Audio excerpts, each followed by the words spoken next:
نبی کریم صلی اللہ علیہ وسلم کی سیرت کی یونیورسٹی کسی چوری کے پیسوں کی نہیں محتاج ہے، نہیں محتاج ہے۔ پاکستان کے لوگ آقا سے محبت کرنے والے ہیں اور وہ حلال کے پیسوں سے ایسی 10 یونیورسٹیاں بنا سکتے ہیں۔ ان کا یہ اسلامی ٹچ اس چوری کے اوپر نہیں چلے گا۔ مسئلہ القادر ٹرسٹ کا نہیں، مسئلہ 190 ملین پاؤنڈ جو 74 بلکہ 64 ارب روپیہ بنتا ہے، 64 بلین روپیز پاکستان کے خزانے میں آنا چاہیے تھا، پاکستان کے خزانے میں نہیں آیا، عمران خان کے دوست کے جرمانے کے اکاؤنٹ میں چلا گیا۔ یہ بتایا جائے کہ وہ 64 ارب روپیہ پاکستان کے خزانے سے کس نے لوٹا، کس نے پاکستان کے خزانے میں نہیں آنے دیا۔ تو اگر آپ 64 ارب روپیہ پاکستان کے غریبوں کا کھاؤ گے، پاکستان کے نوجوانوں کا کھاؤ گے اور پھر القادر یونیورسٹی کے پیچھے چھپو گے، تو جناب چیئرمین، اگر کوئی شخص ڈاکہ ڈالے، کوئی شخص چوری کرے اور کہے کہ میں نے چوری میں سے 50 روپے سے مسجد بنا دی ہے اور اب میرے خلاف چوری کا مقدمہ ختم کیا جائے چونکہ میں نے تو مسجد بنا دی ہے، چوری کے پیسے سے مسجد بنانے والا بھی چور ہے۔ تو آج چوری کے پیسے سے یہ اس ہستی کا نام استعمال کر رہے ہیں، یہ سیرت کے پیچھے اپنی چوری کو چھپا کر مسلمانوں کی توہین کر رہے ہیں۔ ہمارے آقا نبی کریم صلی اللہ علیہ وسلم کی سیرت کی یونیورسٹی کسی چوری کے پیسوں کی نہیں محتاج ہے، نہیں محتاج ہے۔ پاکستان کے لوگ آقا سے محبت کرنے والے ہیں اور وہ حلال کے پیسوں سے ایسی 10 یونیورسٹیاں بنا سکتے ہیں۔ میں سمجھتا ہوں کہ یہ سیرت کی توہین ہے کہ ایک چوری اور ڈاکے سے بننے والے ادارے کو جو چوری ڈالی گئی ہے، جو ڈاکہ ڈالا گیا ہے، پاکستان کا پیسہ لوٹا گیا ہے، اور اس چوری اور ڈاکے کو بچانے کے لیے، اس سے چھپنے کے لیے، اس سے بچنے کے لیے ہمارے آقا نبی کریم صلی اللہ علیہ وسلم کا یہ نام استعمال کریں۔ یہ سیرت کی توہین ہے۔ ان کا یہ اسلامی ٹچ اس چوری کے اوپر نہیں چلے گا۔ اس اسلامی ٹچ کے ساتھ ان کے ڈاکے کی واردات نہیں چھپ سکتی۔ کیس بڑا سمپل ہے جناب چیئرمین، برطانیہ نے 64 ارب روپیہ پاکستان کی ریاست کو لٹایا، ملک ریاض کو نہیں لٹایا۔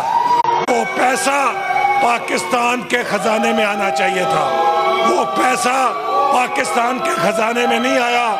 ایک شخص نے فائدہ لینے کے لیے اپنے دوست کے اکاؤنٹ میں جمع کر دیا۔ کیا یہ ڈاکہ نہیں ہے؟ اگر امریکہ کا صدر، برطانیہ کا وزیر اعظم، فرانس کا صدر، کسی بھی جمہوری ملک کا سربراہ یہ واردات کرے گا تو اسے جیل میں ہی جانا پڑے گا۔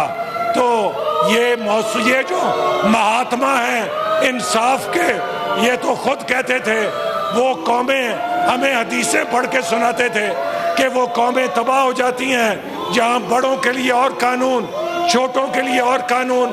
اگر ایک کلرک 5 لاکھ کی چوری کرے اس کو جیل میں، ایک سابق وزیر اعظم 64 ارب روپے کا ڈاکہ ڈالے تو اسے چھوڑ دیا جائے، یہ نہیں ہو سکتا۔ ان کو جواب دینا پڑے گا۔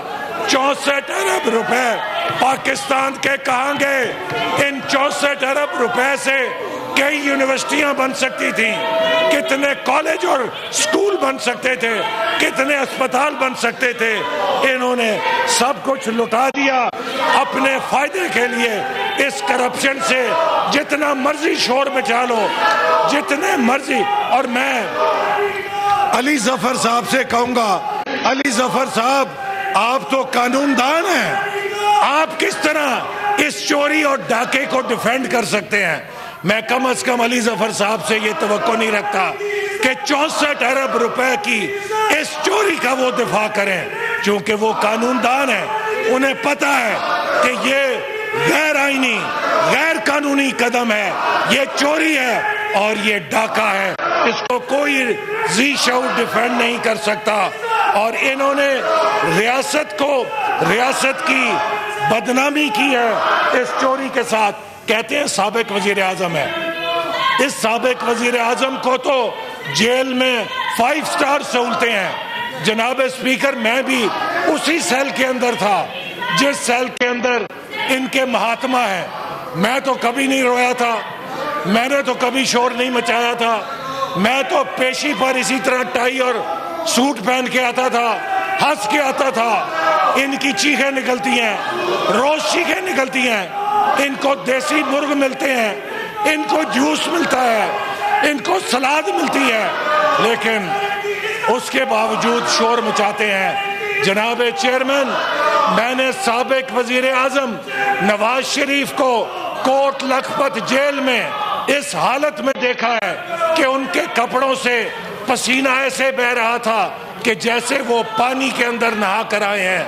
ہم نے تو ان کے وزیر اعظم کو اس طرح نہیں رکھا، ان کو تو ایئر کنڈیشنر بھی ملتا ہے، ان کو تو ہیٹر بھی ملتا ہے، ان کو تو تمام سہولتیں ملتی ہیں۔ اور جناب چیئرمین، آخر میں صرف یہ کہوں گا کہ یہ میرے بارے میں انہوں نے فرمایا کہ یہ چورن دیتے ہیں۔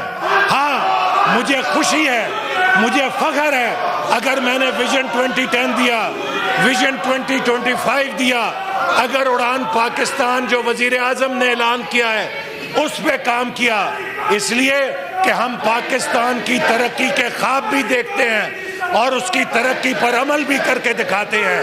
ہم ان کی طرح نہیں ہیں جو پاکستان کو برباد کریں، سی پیک کو برباد کریں، پاکستان کی ترقی کو برباد کریں، پاکستان کی ریاست کے خلاف دنیا میں مہم چلائیں۔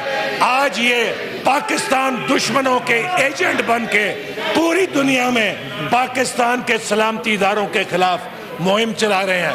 آج ہندوستان بڑا خوش ہے کہ بڑے سستے ایجنٹ مل گئے ہیں کہ وہ کام کر رہے ہیں جو آج تک کو کرنے کی جرات نہیں ہوئی تھی۔ لہٰذا ان کے شور سے، ان کے اس ہنگامے سے چوری کہا جائے گا، اس چوری سے یہ نہیں بچ سکیں گے۔ اور وہ 64 ارب روپے کا جو ڈاکہ ڈالا گیا ہے اس پر سزا ملے گی۔ پاکستان کا قانون اس مجرم کو، جس نے پاکستان کی تاریخ کی سب سے بڑی سیاسی کرپشن کی ہے، ضرور کٹہرے میں کھڑا کرے گا۔ بہت شکریہ۔